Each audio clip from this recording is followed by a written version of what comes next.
ఇంత చేస్తున్నా ఎందుకని పండట్లేదు, ఎందుకు బయటపడలేకపోతున్నావు అనేది ఒరిజినల్ క్వశ్చన్. అవునా? దానికి very simple and straight forward ఏంటంటే క్యాజువల్గా వింటున్నాం మనం. అదే ఎప్పుడు ఆ నిజమైన ఆనందాన్ని సత్యాన్ని తెలుసుకోవాలని ఆవేదన ఉంటుంది, దాన్ని పొందాలని మనం అనుకుంటేనే వింటాం అది. కానీ అది మనసు మీదికి మీరు క్యాజువల్గా అంటే నిజంగా ఉద్ధరింపబడాలి అనేదే వింటాము. కానీ ఆ వినటం ఏదో ఒక మన ఆలోచన మనసు ఏదో అడ్డుపడుతుంది. అదేనమ్మా, అక్కడికే వస్తున్నా నేను. వినేటప్పుడు వింటారు, విని అయిపోయిన తర్వాత అయిపోయినాక కూడా దాన్ని అలర్ట్గా ఉంటా. కానీ కొన్నిసార్లు ఆ మనసు చెదిరిపోతుంది, అది ఆ నిమిషంలో. అది కరెక్టే. ఆ తీవ్రత ఎన్నాళ్ళ నుంచి ఉంది? అది ఎప్పటికీ ఉండాలంటే ఏం చేయాలి? అదే కరెక్టే. అసలు ఈ ఆలోచన ఎన్ని సంవత్సరాల నుంచి ఉంది? ఇప్పుడు మీరు విన్నప్పటి నుంచి ఒక 2-3 ఏళ్ళు కదా. మరి ఇప్పుడు ఇంతకాలం జీవితం ఒక రకంగా గడిచింది. దాన్ని ఎవరికి ఇద్దాం? దాని ప్రభావం ఉంటుంది మన మీద ఖచ్చితంగా. తర్వాత ఇప్పుడు విన్న తర్వాత అనిపించింది అంటున్నారు కదా, అది ఇన్ఫ్లుయెన్షియలా న్యాచురలా అనేది తేలాలి. ఇప్పుడు ఏ మహాత్ముడైనా సరే కొన్ని విని ఇన్ఫ్లుయెన్స్ ఉంటుంది, ఇన్ఫ్లుయెన్స్ కూడా న్యాచురల్ కావచ్చు. కేవలం ఇన్ఫ్లుయెన్స్ అలాగే ఉండాలని లేదు. అలా అయితే మరి ఆది శంకరాచార్యులు గారు కూడా నచికేతోపాఖ్యానం విన్న తర్వాత ఆయనలో గొప్ప మార్పు వస్తుంది. రమణ మహర్షి గారు కూడా పెరియ పురాణం విన్న తర్వాత ఆయనలో అద్భుతమైన మార్పు వస్తుంది. అట్లా రాదనేం కాదు. అయితే 99.9% ఎలా ఉంటుందంటే కేవలం ఇన్ఫ్లుయెన్స్ లాగానే ఉంటుంది. అంటే ఎప్పుడన్నా వాళ్ళు వచ్చినప్పుడు అసలేం ఇదొక సెక్షన్ అనమాట. వెళ్తాం, వింటాం, వస్తాం, మన జీవితంలో మనం వెళ్ళిపోతూ ఉంటాం. మళ్ళీ ఎప్పుడో వస్తారు వాళ్ళు, వచ్చినప్పుడు వెళ్తాం, వింటాం, అదొక రకం. దీంట్లో తప్పు ఒప్పు అనేది ఏం లేదండి. ఇక్కడ క్వశ్చన్ ఏంటంటే ఎందుకు పనిచేయటం లేదు అనే దానికే మనం సమాధానం. ఇక్కడ ఎవరికి పనిచేస్తుంది, ఎప్పుడు పనిచేస్తుంది అనేది కూడా మనం చూడాలి. This is a very serious business యాక్చువల్గా. అంటే చాలా తీవ్రతరంగా ఉన్నటువంటి వాళ్ళు తప్ప మామూలు వాళ్ళు ఎవరు కూడా గమ్యాన్ని చేరలేరు. గమ్యం అంటే ఏంటి? ఇక్కడ అసలు దుఃఖస్పర్శ లేకుండా పరమ ఆనంద స్థితిలో ఉండడం అనేది పరమావధి. అంతే కదా. ప్రతి మనిషికి దుఃఖం ఉంది కదా. ఈ వినేది కూడా ఎందుకు వింటున్నాడు? వాడికి ఏదో ఒక సుఖం వస్తుందని వింటున్నాడు, అంతేగా. కానీ విన్నప్పుడు బాగుంటుంది. ఆ వింటుండగానే మనకి చాలా రకాల ఆలోచనలు కూడా వస్తుంటాయి. మనమే 100% కాన్సన్ట్రేట్గా వినాం. ప్రాబ్లమ్స్ చెప్తాను చూడండి. వినేటప్పుడు ఏమేమి ప్రాబ్లమ్స్ జరుగుతాయో మీకే తెలుస్తుంది. నేను ఒక మాట చెప్పాను అనుకోండి, మీరేం చేస్తారంటే మీ దగ్గరలో ఉన్న డిక్షనరీలో నుంచి తీసి మ్యాచ్ చేస్తారు.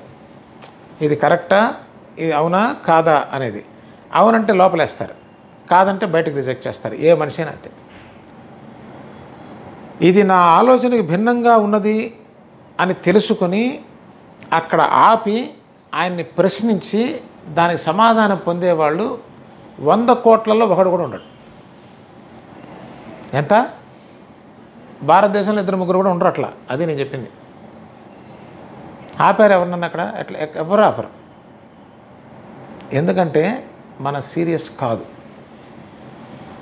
చలబాయ్ చెప్పాడు, ఏదో చెప్తాడు, 10 మంది వస్తారు, 10 రకాలుగా చెప్తారు. తీసుకుంటే అంటే నేను యాక్సెప్టెన్స్, నేను ఓకే అనుకున్న దానికి నేను తీసుకుంటా. నాకు భిన్నంగా ఉన్నదాన్ని నేను రిజెక్ట్ చేసేస్తా. చివరికి ఏమైంది? నా దగ్గర ఉన్నవి నా దగ్గరే ఉన్నాయి, నాకు ఇష్టం లేని తీసేసా, నేను ఎట్లా వచ్చాను అట్లే పోతా.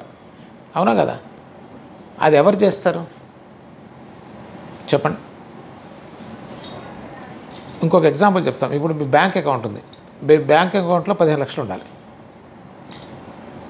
14 లక్షలు చూపిస్తా ఉంది. ఏం చేస్తారు మీరు? బ్యాంకుకి పోయి కొట్లాడతారు. ఎట్లా జరిగిందో చెప్పమంటారు. మీరు పొరపాటు అవ్వచ్చు అక్కడ. మీ పొరపాటుగా తెలిసే వరకు వాడితో యుద్ధం చేస్తారా చేయరా? చేస్తారు. కానీ ఇక్కడ మాత్రం ఒక్కళ్ళు కూడా ప్రశ్నించరు. ప్రశ్నిస్తారా? పోనీ అందరిలో అడగటం బాధ అనుకుంటే తర్వాత అస్సలు అట్లాంటిది ఏమీ ఉండదు. ఇంకా పైగా పోయి మన ప్రతిభ వాడి దగ్గర చూపించాలని ప్రయత్నం చేస్తాం. అంటే చూడండి ఎంత ప్రాబ్లం ఉందో. మనం ఉంటున్నాం కదా, మనం ఏం వింటలే అసలు. మనకి ఇష్టమైన వాటి వరకు తీసుకుంటున్నాం. మనకి ఎక్కడైతే కష్టం అనిపిస్తుందో, మనకి ఎక్కడైతే ఇష్టం లేదో దాన్ని అవుట్రేట్గా రిజెక్ట్ చేసి పారేస్తున్నాం. అలా ఉన్నప్పుడు అసలు అది వింటాం అంటే ఎవరంటారు చెప్పండి?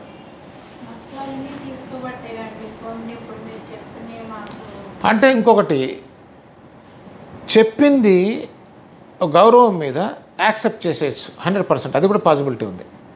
ఇప్పుడు నాకు బాగా ఇష్టం అనుకోండి చెప్పేవాళ్ళు, వాళ్ళు ఏం చెప్పినా సరే నేను ఎస్ ఎస్ ఎస్ కదా, కరెక్టే. అది కూడా ప్రమాదం. ఎందుకంటే నేను దాన్ని యాక్సెప్ట్ చేయకూడదు, దాన్ని రిజెక్ట్ చేయకూడదు. నేను యాక్సెప్ట్ చేసినా దాన్ని కొంతవరకు నేను తీసుకెళ్ళగలను, తర్వాత తెలియదు, నాకు దోవ తెలియదు. ఎందుకని? అది కూడా ఇన్ఫ్లుయెన్సే. నేను చెప్పాను కాబట్టి, నా మాట మీద గౌరవం ఉంది కాబట్టి, ఆ పాప ఆయన చెప్పింది నిజమే కదా అని కొంత దూరం తీసుకెళ్ళగలరు. తర్వాత ప్రయత్నిస్తుంటారు కానీ ముందుకు వెళ్ళదు బండి. ఇప్పుడు జరుగుతుంది అది. ఇది ఇష్టం ఉంటే, ఇష్టం లేకపోతే రిజెక్ట్ చేస్తారు, అయిపోతుంది అక్కడితో. నేను ఏం చేయాలంటున్నానంటే దాన్ని యూ హ్యావ్ టు ఎగ్జామిన్, దాన్ని పరిశీలించాలి, పరీక్షించాలి. ఇది లోపిస్తున్నది అనేది నా భావన. తప్పైతే చెప్పండి. అంటే నేనంటే నేను కాదు, ఎవరు చెప్పినా. ఫస్ట్ ఆఫ్ ఆల్ నాకు తెలిసి 100కి 99% మంది ఆ చెప్పేవాడి మీద ఏ రకమైన గౌరవం ఉండదు. అవునా కదా? ఇవన్నీ నేను అక్కడి నుంచి వచ్చినాను కదా, నాకు తెలుసు. వాళ్ళ మీద ఏ రకమైన గౌరవం ఉండదు. గౌరవం లేనప్పుడు భయభక్తులు అనేది ఒట్టి మాట. బాబా చెప్పింది, నా గురువు దగ్గరికి నేను వెళ్ళటానికి గడగడ వణికిపోయామని చెప్పారు సాయిబాబా. గడగడ వణకటమా ఇంకేమన్నా? మనం వచ్చి కూర్చోవడం వాడి భాగ్యం వరకు మనం అనుకుంటున్నాం. ప్రపంచం అలా ఉంది తల్లి. ఇదేదో మన 4-5 గురించి మాట్లాడలేదు, నేను ప్రపంచ పోకడి చెప్తా ఉన్నా. మనం కూడా ప్రపంచంలో భాగమే కదా. ఇప్పుడు ఇష్టం లేకపోతేనేమో రిజెక్ట్ చేసి విమర్శిస్తాడు, ఇష్టమైతే ప్రతిదానికి డూడు బసవనలాగా తలకాయ ఊపుతాడు. వీళ్ళిద్దరూ కూడా వేస్ట్, పనికిరారు. మొదటివాడు అసలు వాడు రావడం వేస్ట్, రెండోవాడు వచ్చినా కూడా పెద్ద దూరం వెళ్ళలేడు. ఎందుకనంటే ఇది వీడిదే కానీ వాడిది కాదు. ఆ వినేవాడిది ఎప్పుడవుతుందంటే వాడు దాన్ని ఎగ్జామిన్ చేయాలి, ప్రశ్నించాలి, శోధించాలి. ఇది ఎప్పుడు జరుగుతుందంటే ఆ అపారమైనటువంటిది, ఆ తీవ్రతరమైనటువంటి కోరిక ఉన్నప్పుడు జరుగుతుంది. ఏది మీ బ్యాంక్ అకౌంట్లో 5 లక్షల బదులు 3 లక్షలు చూపించానుకోండి, అప్పుడు ఎంత అపారంగా మనం కొట్లాడతాం. రాత్రి పగలు నిద్ర పట్టదు, అది అయ్యే వరకు అసలు నిద్రపోలేము, వాడు వెంటబడుతూ ఉంటాం. నేను చాలా చీప్ ఎగ్జాంపుల్ చెప్తున్నాను, నేను అర్థం అవడం కోసం. దానికి కొన్ని కోట్ల రెట్ల తీవ్రత ఉంటుంది దీనికి. వాడు అసలు పనికొచ్చే సాధకుడు ఎవడంటే వాడు. అక్కడితో సరిపోలే. మళ్ళీ వాడి ప్రశ్నలన్నీ కూడా మళ్ళీ వారి దగ్గరికి వెళ్ళి గౌరవం భయభక్తులు ఉన్నాయి కాబట్టి అందుకు శరణాగతి అని చెప్పింది. ఊరికే కాదు, వాడి శరణాగతి చేస్తే సాయిబాబా ఒరిగేదేంటి, శరణాగతి చేయబోతే ఒరగబోయేదేంటి. సాయిబాబా అంటే మీకు అర్థమవుతుందని చెప్తున్నా. గురువు ఎవరున్నా ఆ స్థానంలో అంతకన్నా ఎక్కువే. కనపడే సాయిబాబా మీద నీకు ప్రేమ అంటున్నావు, ఆ ప్రేమ కూడా టెస్ట్ చేస్తే 10 నిమిషాలు ఉండదు.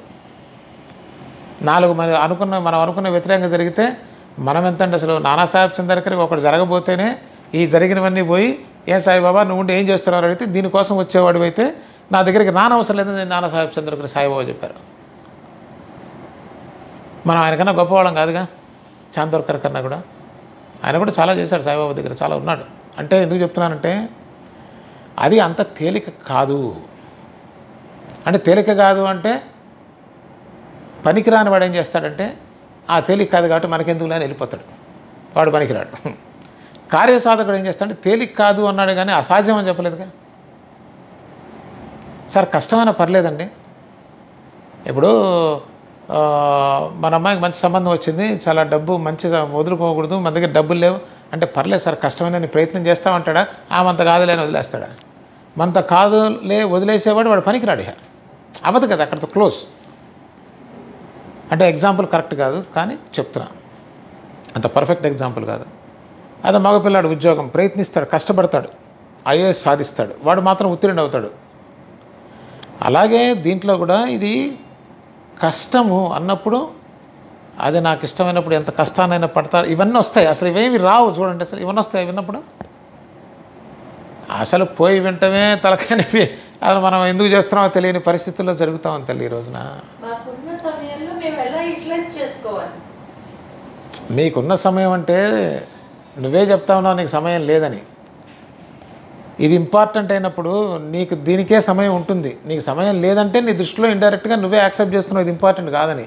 మరి నాకు నా జీవిత కాలం సమయం ఉంది దీనికోసం, నాకు వేరే దానికి అసలు సమయమే లేదు. తేడా అర్థం కావట్లా అంటే నేను కదా మీకు అర్థం కావడం కోసం చెప్తున్నాను. ఇప్పుడు నాకు ఇది తప్ప అసలు ఇప్పుడు సపోజ్ మీకు బాగా అర్థం కావాలంటే ఎగ్జాంపుల్స్ గొప్పవి కాబట్టి ప్యాక్ ఆడేవాడు ఉంటాడు ఊళ్ళల్లో, మీకు బాగా తెలుస్తుంది. వాడు పేకాట కూర్చుంటే 3 రోజులు లేవని వాళ్ళు కూడా ఉన్నారు. వాడి స్నానం కానీ ఏం ఉండదు అక్కడ. అన్నం కూడా అక్కడే తింటుంటాడు, తోసేస్తుంటాడు. వాడికి అన్నం కూడా అక్కర్లా, వాడికి ముక్క పడుతుండాలి. వాడికి ఎంత సమయం ఉంది దానికి, కానీ వాడికి స్నానం చేసే సమయం కూడా లేదు. అంటే దాని అర్థం ఏంటండి, వాడి ప్రయారిటీనే సమయాన్ని చెప్తుంది. మాకు సమయమే లేదు, మాకున్న కొద్ది సమయంలో ఇది ఎట్లా చేయాలంటే నా సజెషన్ డోంట్ డూ ఇట్. అంత ఇంట్రెస్ట్ లేనప్పుడు చేయడం ఎందుకు అసలు కదా. ఎస్, అది పణంగా అని మీరు ప్రయత్నపూర్వకంగా పెట్టరు, సహజంగా జరిగిపోతుందండి. అది సహజంగా జరిగిపోతుంది. అందుకోసమే అక్కడ సహజత్వం లేదు కాబట్టి ఇని తిప్పలబడాల్సి వస్తాం. చచ్చిపోతాడు. ఇప్పుడు ప్రపంచంలో నిజంగా ఆ మార్గంలో ఉన్నవాడిని ఆపటం, అసలు వీడి చేత మొదలు పెట్టించడం ఎంత కష్టం, వాడి చేత ఆపించడం అంత కష్టం. ఇంకా బాగా చెప్పాలంటే వాస్తవానికి దగ్గరగా ప్రపంచంలో ఉన్నవాడికి ప్రపంచం ఎంత అందంగా ఎంత నిజంగా కనిపిస్తుంది, వీడికి ప్రపంచం అంతకన్నా ఎక్కువ అసత్యంగా అంతకన్నా అబద్ధంగా కనిపిస్తుంది.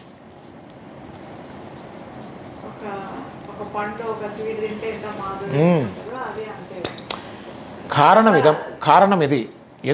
ఎందుకు రావట్లేదు ఎందుకు అంటే వాడికి జబ్బు చేసింది నాలిక, జ్వరం వస్తే చేదైపోయింది, రుచించట్లా. ఏం చేయాలి? అందుకని వాడిని ఇంతలా చెప్పి నిరాశ పెట్టకూడదని ఏం చెప్తారంటే, తేలికగా నాయన నీకున్న సమయంలోనే, ఇప్పుడు పీఠాధిపతులు కూడా అదే చెప్తున్నారు కదా, జగద్గురువులు శృంగేరి ఎవరైనా విన్నా కూడా మీరు వాళ్ళు ఇవన్నీ చెప్పరు, తెలుసు వీళ్ళు ఎట్లాగో రారని తెలుసు వాళ్ళకి. కాబట్టి అసలుకే మోసం వస్తుందని, ఒరే నాయన 5 నిమిషాలైనా నువ్వు ఎందుకంటే మహానుభావుడు కంచి పరమాచార్య గారు ఏం చెప్పారు, వాళ్ళు అడుక్కోవాల్సి వస్తూ ఉంది. ఒక 20 నిమిషాలు ఇవ్వరు నాకు, ఒక 5 నిమిషాలు నాకు ఇవ్వరాని దుప్పదేగా అంటే పాపం వాళ్ళు ఏదో విధంగా దారిలో పెడదామని ఒక తాపత్రయమే తప్ప అలా సాధ్యం కాదు అని నేను నిర్మోహటంగా చెప్తున్నాను. సాధ్యం కాదు, ఎక్కడైంది సాధ్యం? ఎంతమంది పీఠాధిపతులు మారారండి? 4 పీఠాలకు ఎంతమంది మారారు? ఎంతమంది మహనీయులు ఉన్నారు బయట? అట్లా జరగదు, అది మొహమాటలతో చేసే పని కాదు అది. ఇంకా వాడిని ఎడ్యుకేట్ చేయొచ్చు, నీ ఉన్న విషయం చెప్పాలండి. ఉన్నవాడు ఉంటాడు, పోయినవాడు పోతాడు. వాడు పోయినంత వాడు ఎట్లాగా ఉన్నాడు. వాస్తవం ఏంటంటే ఇప్పుడు చెప్తున్న పచ్చిగా, మీరు ఎంత కాలం ప్రపంచంలో పరిగెత్తండి, ప్రపంచంలో సుఖం లేదు, రాదు. ఇది ఫైనల్. తెలిస్తే అదృష్టవంతులు, తెలియకపోతే మీ కర్మ. వాస్తవం ఇది. వస్తే నేనేం పిచ్చోడిని వదిలిపెట్టి కూర్చోడానికి? ఎక్కడొస్తుందో కొంచెం లాజికల్గా ఆలోచించండి. దేనికోసం పరిగెడుతున్నారు చెప్పండి? మేము బిజీ బిజీ బిజీ అంటుంటారు జనాలంతా. దేనికోసం? నువ్వు ఏ వ్యక్తుల కోసం పరిగెడుతున్నావో ఆ వ్యక్తులు ఎవరు కూడా నేను నిస్సహాయ స్థితిలో ఉన్నప్పుడు ఏమీ చేయలేరండి. చేయగలరా? హాస్పిటల్లో బెడ్ కప్ప చెప్పి డాక్టర్కి చెప్పి దండం పెట్టి పక్క నిలబడ్డ తప్ప ఎవ్వడేం చేయలేడు. నహి రక్షతి, ఏది రక్షించలేదు. నేను పచ్చి నిజం చెప్తున్నా. ఈ రోజున శ్రీశైల మహాక్షేత్రంలో కూర్చొని జ్యోతిర్లింగ క్షేత్రంలో, జ్యోతిర్లింగం అంటే జ్ఞానం అండి, ఇవేరే అనుకున్నారు. ఏ డబ్బు మిమ్మల్ని రక్షిస్తుంది అనుకుంటున్నారో, ఒక చిన్న తేడా వస్తే ఎన్ని కోట్లు కుమ్మరించిన ఆ డబ్బు దేనికి పనికిరాదు. చిత్తు కాగితాల కన్నా హీనం. మీకు పనికిరాదు, డాక్టర్కి పనిచేస్తుంది, వాడు ఒక బిల్డింగ్ కట్టుకోవడానికి పనిచేస్తుంది. ఏ పవర్ కోసం నువ్వు పరిగెడుతున్నావో నీ శరీరం నీకు సహకరించిన రోజున ఆ పవర్ ఎందుకు పనికిరాదు, ఎందుకు పనికిరాదు.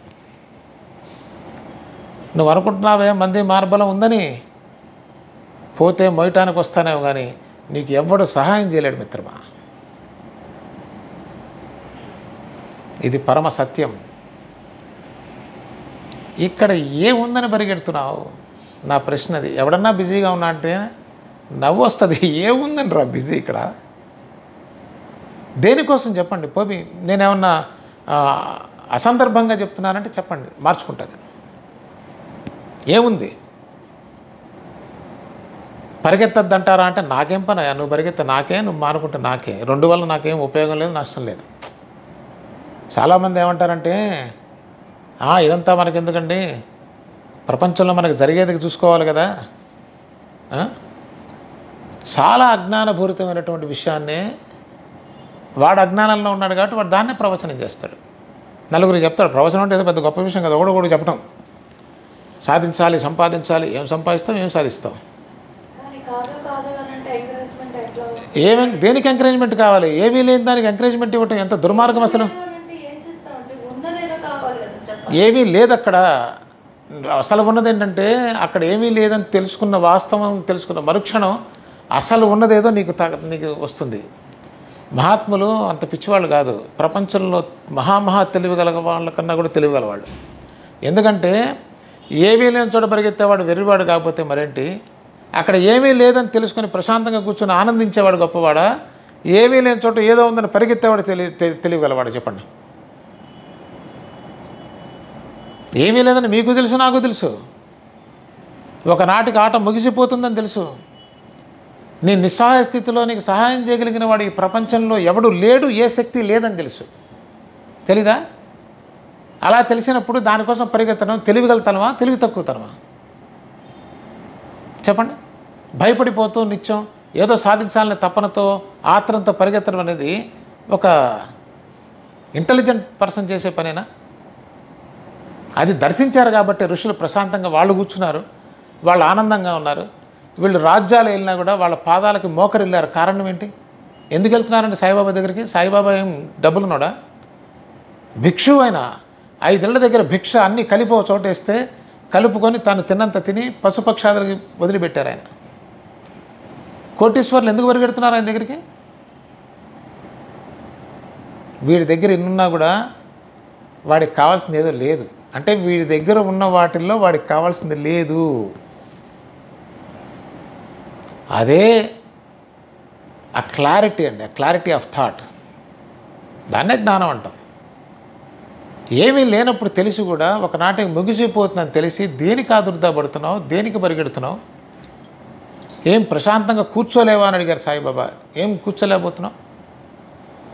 సాయిబాబా చెప్పింది ఒకటి కూడా చేయకుండా, ఒకటి కూడా ఆచరించకుండా మనం ఏదేదో మన భయం కొద్దీ, మన కోరికల కొద్దీ పిచ్చి పిచ్చి ఆలోచనలు చేస్తూ ఉంటే ఎవరికంటే నష్టం? మనకా, సాయిబాబాకా?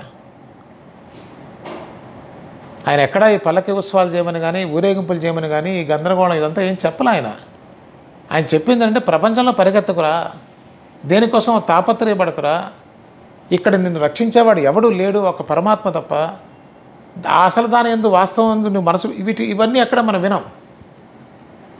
వింటావా? మనకు కావాల్సింది మనం వింటాం. ఏంటి? నీ కోరికలని తీర్చడానికి నేను వచ్చాను. ఎక్కడ చెప్పాడు సాయిబాబా? అసలు తీరుస్తారు అసలు అట్లా? వాళ్ళు మహాత్ములు అంటారా? నీకు వచ్చే గొంతెమ్మ పనికిమాల కోరికలను తీర్చడానికి ఆ మహాత్ములు దిగి వస్తారా? ఎంత అజ్ఞానమైన భాషణం, ఎంత అజ్ఞానమైనటువంటి ఆలోచనలో మనిషి బతుకుతున్నాడు ఆలోచించండి. ఎప్పుడైతే నాకు ఈ ప్రపంచంలో ఏమీ లేదు అనే సత్యాన్ని చూస్తానో ఏమవుతుంది తెలుసా అండి? చాలా ప్రశాంతంగా కూర్చుంటాను నేను. కోరికుంటే పరిగెత్తాడు కానీ ఇక్కడ ఏమీ లేదురా, ముగిసిపోయే ఆటకి ఎందుకు ఆరాటం? అప్పుడు యాక్చువల్గా చాలా హ్యాపీగా, చాలా ఆనందంగా, ఆలజాలంగా బ్రతుకుతాడు కాదా? ఏదో అది చేయాలి, ఇది చేయాలి, ఇది చేయాలి, అది చేయాలి, ఏదో రావాలి, ఏదో వచ్చేది, ఏదొచ్చినా నువ్వు పోతావు కదా. పైకేమో మాట ఒకటి, చర్యేమో మరొకటి. అంతా ఏముందండి, అంతా ఏముందండి పైకి అంటాడు, కానీ వాడి జీవితం ఎట్లా ఉంది? ప్రపంచంలోనే పరిగెడుతున్నాడు. ఎందుకు పరిగెడుతున్నావు మిత్రమా? వాడిని ఆ రకమే ఉన్నారు ప్రపంచంలో. అక్కడ లేదు అని నిశ్చయంగా చూసి అలా ప్రశాంతంగా కూర్చున్న మహనీయులే సాయిబాబా, రమణ మహర్షి, రామకృష్ణ పరమహంస, పూలమ్మ గారు మొదలైన మహాత్ములు. ఇప్పుడు చెప్పండి, దాంట్లో ఏం కష్టం ఉంది? అడుగుతున్నా మిమ్మల్ని. సింపుల్ అయిపోయింది అక్కడ. అదే ఇట్లా అర్థం చేసుకుంటూ సింపుల్గానే ఉంటుంది కానీ అమ్మ, అర్థం ఎవరి కోసం చేసుకుంటాను తల్లి? ఇందులో అర్థం చేసుకోవడానికి కూడా ఏముంది అసలు? ఏం లేదు. మన అందరికీ తెలిసిందే, మన కళ్ళ ముందున్న వాళ్ళు టపా టపా టపా లేచిపోతూ ఉన్నారు ఒక్కొక్కళ్ళు. మనకి ఏజ్ వస్తూ ఉంది, శరీరం సిగ్నల్స్ ఇస్తూ ఉంది కదా. ఇంకా దీనికి ఏం ప్రయత్నం చేయాలి? కళ్ళకు కట్టేట్టు కనిపిస్తూ ఉంటే. కానీ ఆధ్యాత్మికంలో జరిగే మోసం అంటే తెలుసా అండి? ఏదో వస్తుంది, ఏదో గాలి పీల్చి వదిలితేనో, ఎక్కడో చూస్తేనో ఏమి రా, చివరికి ఉన్న ప్రాణం పోతుంది. ఏం రా, అరే నువ్వు పోయేదానికి ఏదో రావటం ఏంటి అసలు? నాకు అర్థం కాలేదు. చెప్పండి, ఏ స్వామీజీనైనా ఎవరినైనా అడగండి, ఆగిపోయే జీవితంలో వచ్చేది ఏంటి సార్ అని అడగండి. ఆయన లేచి మీ కాళ్ళకి దండం పెట్టాలి, వీడెవడరు బాబు అని కదా. కానీ వాళ్ళు చెప్తున్నారు, లోకాలు సృష్టిస్తున్నారు, ఏవేంటో చెప్తా ఉన్నారు, వీళ్ళు దీన్ని ప్రచారం చేస్తూ ఉన్నారు. ఈ టీవీలో ఈ పిచ్చిగోల దానికే. Of course I least bother about all these things. కాకపోతే అడిగారు కాబట్టి వాస్తవం చెప్పాలి కాబట్టి నిర్మోహమాటం. సత్యానికి మొహమాటం ఏంటంటే అసహ్యంగా. మొహమాటం అంటే అబద్ధం కదా. మొహమాట పడుతున్నాడు అంటే ఏంటి? నాకు ఒకటి చేయాలనుంది, ఆ మొహమాటం కోసం నేను ఇంకోటి చేస్తున్నా అంటే అక్కడే ఉంది మోసం అసలు. దీనికి నిర్మోహమాటం చెప్తారు కానీ ఒక్కటేనండి, నిజాయితీ కావాలండి. అది లేదు. నాకు నిజంగా నిజాయితీ లేకుండా ఎక్కడ సాధ్యం అవుతుంది చెప్పండి? అవుతుందా? మామూలు ప్రపంచంలోనే నిజాయితీ లేకపోతే ముందు నడవచ్చు కానీ తర్వాత మూతపడవు షాపులు. అట్లాంటిది బ్రహ్మ విద్య దగ్గర. అంటే బ్రహ్మ విద్య అంటే రియల్ ట్రూత్. దాన్ని ఎవ్వడు మోసం చేయటం కాదు కదా, దాని ఊహలకు కూడా రాదు. ఎందుకంటే అది వీడిని తగలబెట్టడం దగ్గర నుంచి మొదలవుతుంది. దానికాడ ఒప్పుకోడు, అయిపోయింది అక్కడితో. అర్థమవుతుందా? ఇందుకు రాదు తల్లి. ఎన్ని విన్నా, ఎన్ని క్షేత్రాలు తిరిగినా, ఎన్ని పుస్తకాలు చదివినా ఎందుకు రాదంటే we are not really doing things. క్యాజువల్గా వింటున్నాం. ఇందాక మీరు అన్నట్టుగా నిజంగా అది ఉంటే వస్తుంది, ఖచ్చితంగా వస్తుంది. ఎందుకు రాదు? అబద్ధమే వచ్చినట్టు కనిపిస్తున్నప్పుడు వాస్తవం రాదా? వాస్తవం అక్కడే ఉంది. రావటం ఏంటి? నా మొహం ఉన్నది టక్మన్ కంటికి కనిపిస్తుంది. కాటరాక్ట్ ఆపరేషన్ చేస్తే క్లియర్గా ఎట్లా కనిపిస్తుందో అది అర్థం పెట్టంగానే దానికన్నా క్లియర్గా తెలుస్తుంది. ఎందుకు తెలియదు? ఆ తపనంటూ ఉంటే మేబీ నేను చెప్పినంత ఫాస్ట్గా రాకపోవచ్చు, కానీ డెఫినెట్లీ ఇట్ విల్ కమ్. ఎప్పుడు? వచ్చే జన్మల్లో కాదు. ఆ పిచ్చి మాటలు ఏం మాట్లాడు, ఇప్పుడే. ఎవడు తెలుసు? అదో తలకాయ నొప్పి మళ్ళీ. అది ఉన్నా బాధ లేదు, లేకపోయినా బాధ లేదని నేను అంటున్నాను. ఎందుకంటే ఇప్పుడు ఈ జన్మలో ఏడుస్తూ ఉంటే అది వచ్చేది ఉంటే, లేకపోతే ఇప్పుడు ఏడిచిన వాడు అప్పుడు ఏడుస్తాడు. ఒకవేళ నిజంగా వచ్చే జన్మ ఉందని అనుకుందాం, ఆ జన్మ బాగుండాలంటే ఇప్పుడు బాగుండాలి కదా. మరి ఇప్పుడు బాగాలేంగా. మోసం చేసుకుంటామండి, అంతకన్నా లేదు. ఆధ్యాత్మికంలో జరిగేది నిజం చెప్పాలంటే వ్యాపారంలో జరిగే దానికన్నా చాలా పెద్ద మోసం ఆధ్యాత్మికంలో జరిగేది. ఎందుకో చెప్పనా? వ్యాపారంలో ఎదుటి మోసం చేస్తాడు, ఆధ్యాత్మికంలో వాడిని వాడు మోసం చేసుకుంటాడు కాదు.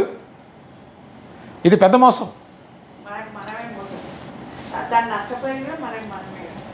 అంటే ఇది అల్టిమేట్ మోసం. ఇది అంతే. ఇప్పుడు పైకి చెప్పడానికి బాబా కనిపిస్తున్నారండి, బాబా ఏది బజ్జీలు చేయమన్నారు, బెండకాయ కూర చేయమన్నారు. అరే నాయన, ఆయన అసలు ఆయన అన్ని జీవన్ని దాటుంటే వాడు నిర్భయంగా చెప్పేస్తున్నారు మైకిల్లో. సాయిబాబా ఇవాళ గుత్తి వంకాయ కూరను ఆయన పెద్ద తిండిపోతు చేశారు వీళ్ళు. అంటే పొద్దులాగా సాయిబాబా అనుకుంటాడు అనమాట, ఇవాళ బీరకాయ పచ్చడేను మజ్జిగ పులుసు. అరే నీదని చెప్పరు, ఎవడేమనుకోడు. నేను చెప్తే విని ఆశ్చర్యం కలగల, అసహ్యం వేసింది. ఇంత దిగసారిపోయారంటే వీళ్ళని. మరి ఇది ఎంత మోసం చెప్పండి? వాడిని వాడు మోసం చేసుకుంటున్నాడు, పక్క వాళ్ళని మోసం చేస్తున్నాడు. ఈ వినేవాళ్ళు కూడా తగుదనమ్మా అని చెప్పేసి వీళ్ళు తప్పట్లు కొడుతున్నారు. ఇది ప్రస్తుతం ఉన్న ప్రపంచం తల్లి. ఏం చెప్పను? ఎందుకు పండట్ల. ఇప్పుడు మేము ఉన్న పరిస్థితులు మీరు ఎక్కడ ఉన్నారో మీకు తెలియాలి. మీరున్న ఏ పరిస్థితిలో ఉన్నారు మీరు? మీకు తెలుస్తుంది కదా. మీ కళ్ళకి కనిపించి ఉండాలి ఈ పాటికి.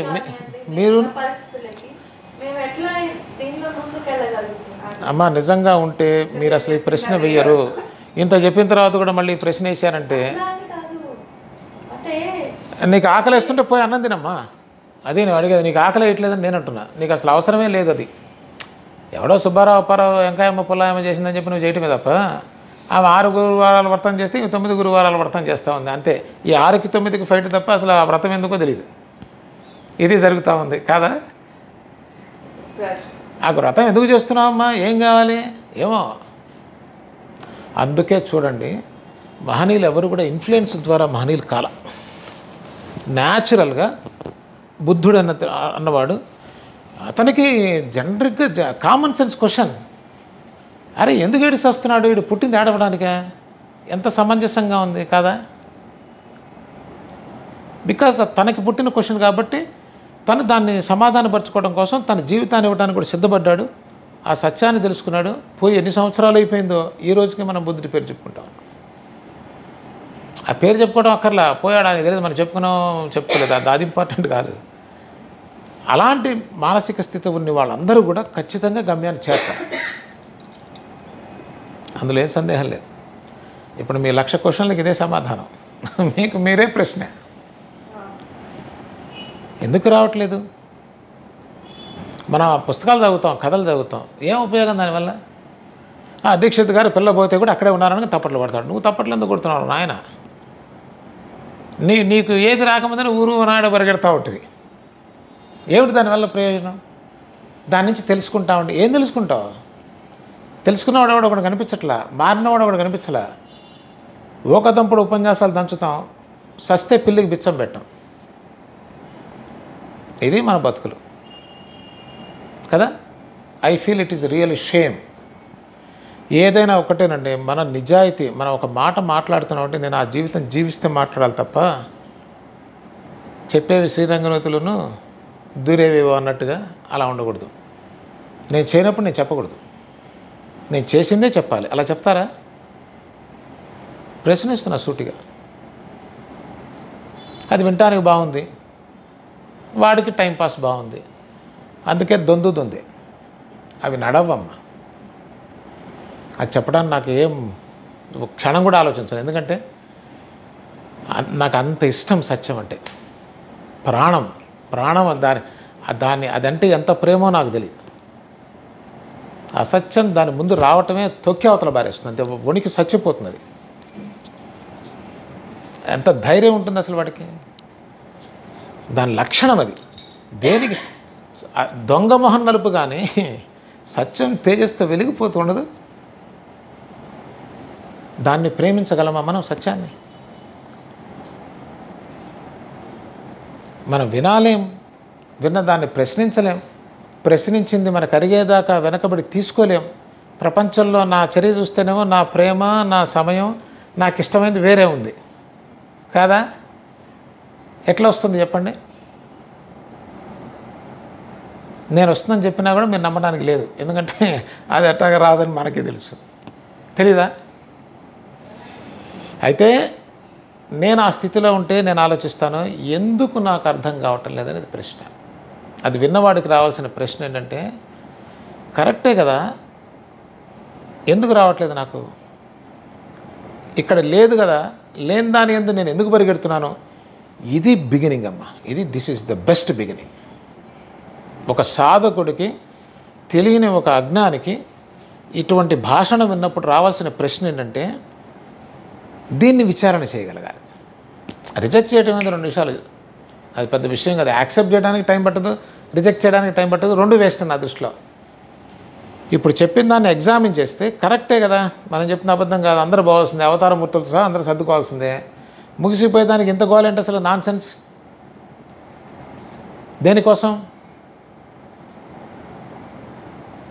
అప్పుడు ఏమైనా వాస్తవమైనటువంటి కదలిక వచ్చేటువంటి అవకాశం ఉంటుంది. మిగతాదంతా నువ్వు వద్దురా బాబు, రావద్దురా నాయన అని చెప్పినా సరే, తోసి అవతల బారేసినా సరే, ఆ నాణాలు తీసుకొని ఎక్కడ సాయిబాబా ఫంక్షన్ జరిగితే అక్కడ జ్వరబడి డబ్బులు కాజేస్తున్నారని చెప్పి నాకు జనాలు చెప్తున్నారు ఈ మధ్యకాలంలో. వీళ్ళకి ఫోన్లు చేయటంట, మేము వస్తున్నాం ఓరు నాయన నువ్వు వద్దురా, నువ్వు రావద్దురా అని చెప్తున్నారు లీసు పుట్టి. అయినా సరే వాళ్ళ తీసుకురావడం పెట్టడం, వీళ్ళు చూడంగానే వీళ్ళకి మనకు తెలిసిందా లేదంటే జేబులో 10 రూపాయలు వేయటం. ఎందుకు వస్తున్నామో తెలియదు మనకి, పుణ్యం వస్తుందని వేస్తాం అంటే ఏంటో తెలీదు.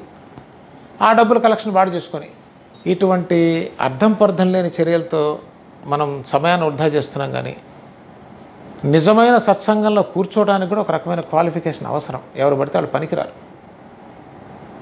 కూర్చున్నా కూడా భయపడటానికి ఇష్టం, మనసు ఇష్టం ఉండదు కాబట్టి రిజెక్ట్ చేసి వెళ్ళిపోతాడు. ఎవడికి నష్టం? ఇక్కడ వీడికి లాభ నష్టాలు ప్రసక్తే ఉంది.